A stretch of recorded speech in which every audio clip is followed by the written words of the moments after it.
I'm Kenise Wiggins, and you are now tuned into Vinkankel.com. So we have a very special young lady with us today. She's an author, and she goes by the name of Aquavia. So we're going to get in tune with what Aquavia has going on, her thought process, and what made her want to write a book. Aquavia, what's good? Hey. Tell me about your book. Well, my book is called When Being Strong Is Your Only Option.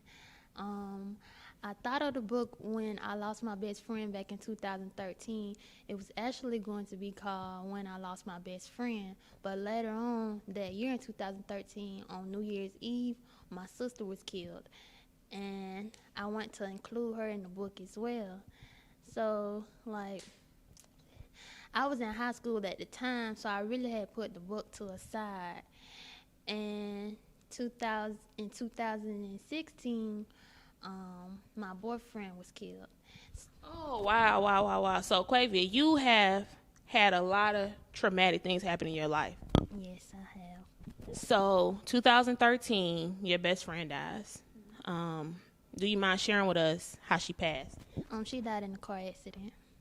Okay. So, and I'm so sorry for your loss. She died in a car accident, and then 2016, your sister dies on New Year's Eve. No. And it was 2013. It was New Year's Eve when my sister died. 2013. Mm-hmm. And then your boyfriend passed in 2016. Yeah. So, psychologically, what mind state were you in when you began writing your book? Well, writing was something I always liked to do.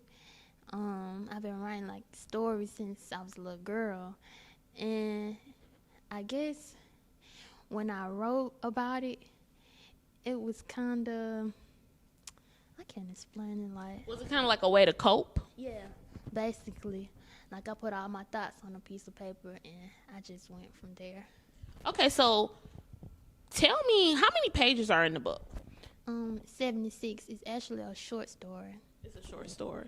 So, is this all about the things that happen, or are there other things in the book that we can expect if we read it? Yes, well, I talk about the relationships I had with my best friend, my sister, my boyfriend, and my dad is also in the book too. He got killed in 2017. Wow. So just being able to talk to you, and you embody so much strength. Most people would be in a deep depression. Mm-hmm. How do you keep going? I just ask God to give me strength, and I feel like my loved ones won't want me, all moping around and stuff, because I always been a jolly girl. I always like to laugh, like to joke around and stuff. So I feel like I feel like they're giving me the strength to write the book, to talk about it, and share it with other people. What are your thoughts on afterlife? You mean like in heaven and stuff? Mm-hmm. I believe in it because one time I had a dream about my best friend. It was back in like 2016. I had a dream that around the time I had a cracked iPhone 4 because I had dropped my iPhone 6 in the toilet. So I had a cracked iPhone 4 that I was using till I got another phone. And I had a dream that my best friend, I was at my auntie house, and she called me, and I had the iPhone 4, so it felt so real. It was cracked, and like my phone couldn't FaceTime in like real life, and my best friend was trying to FaceTime me, and I was like, she FaceTiming me? So I answered it. So I was like, I put the phone to my, I said, I can't FaceTime you, so you're gonna have to call me regular. So she called me regular, and somehow she appeared, and I gave her a big hug, and I was like, Kay, you gotta come back down here. You gotta come back. She was like, no, Quay, I can't come back down here because I gotta repent. And I was like, repent? She was like, yeah, I gotta go to heaven. She said she was on some kind of street. I don't remember the exact street name. And heard that like, well, people be saying that like before you go to heaven, it's you don't go to heaven right then. Like purgatory or like a transitional state. I guess if I guess I think it's like somewhere you don't go straight to heaven. You gotta wait till like everybody else. So she said she was on some street, and I'm guessing the street is for like when everybody dies and they wait to go to heaven. So she said she was on some kind of street, and my boyfriend Jared, he had died in 2016. So I was like, in the dream, I was like, is Jared on that street too? She was like, yeah. And I think I just had woke up and it felt so real. And when she said she had to repent, I was like, maybe this is real. Like, I gotta repent myself too. So, has your book dropped?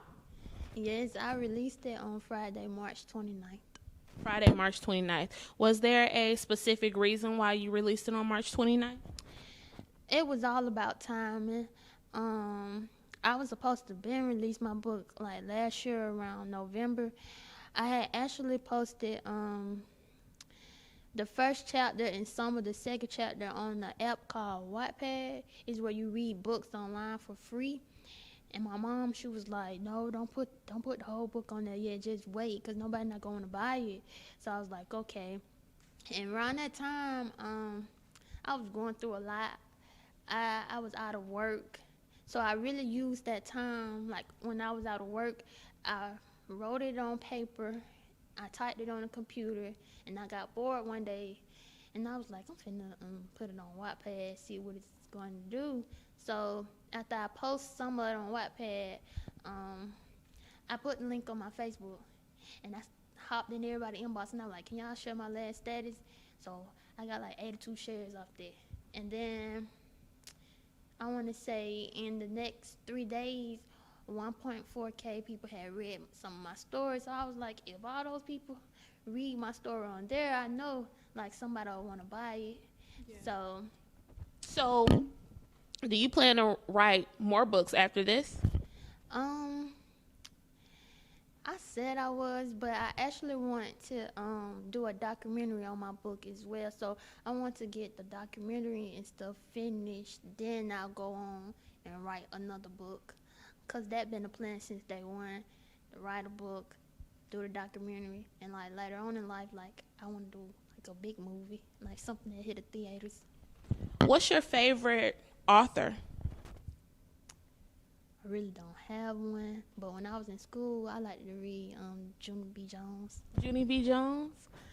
Wow, that's crazy because my sister, she passed away. I actually have her tatted on me. Her favorite author was Junie B. Jones. So, where do you see yourself in 5 years? In 5 years, I want to have a foundation going for kids who parents are in prison. Cause my dad, he was in prison for like 15 years. Your dad being in prison, how did that make you feel? Well, growing up, he was in prison since I was 7 months. So I'm not gonna say I didn't know him, but I was like probably 5 or 6 when my grandma finally took me to go see him. And I felt the connection like right then and there when he picked me up and he asked me did I know who he was. And I looked just like him, so I was like, yeah, I know who you is or whatever.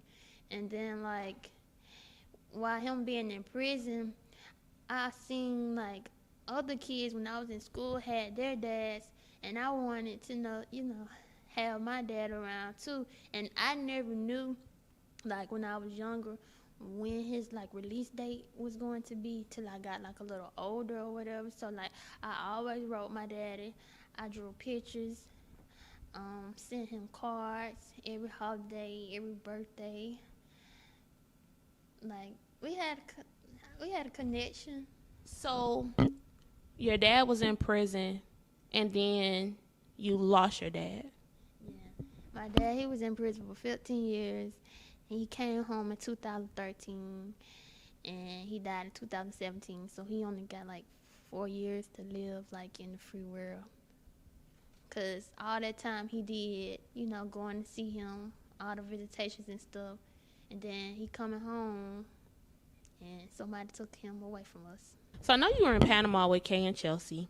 Can you tell me about your time there and how it felt to be with them amongst their final hours? Well, it didn't. It was just like the same old when we get together. Have fun. We argue. We always argue, joked around. We rode scooters. The last night I was on the beach, we rode scooters. Somebody slid off a scooter and messed his big toe up, so we stopped and we just came back to the beach just to chill before I left. Cause my stepdad, he came and picked me up from the room from about 1 o'clock that morning, and I had left. So I mean, I didn't tell them bye. Well, I told them bye, but I wish I could have told them I loved them and stuff before I left. And it was fun. I had fun with them. I did, cause me and Kay, we always went to Panama. This wasn't our first time going on trips. Like, we always took a trip. Spring break, we always took a trip every summer or whatever. But like, who would ever thought like that was gonna be our last trip together?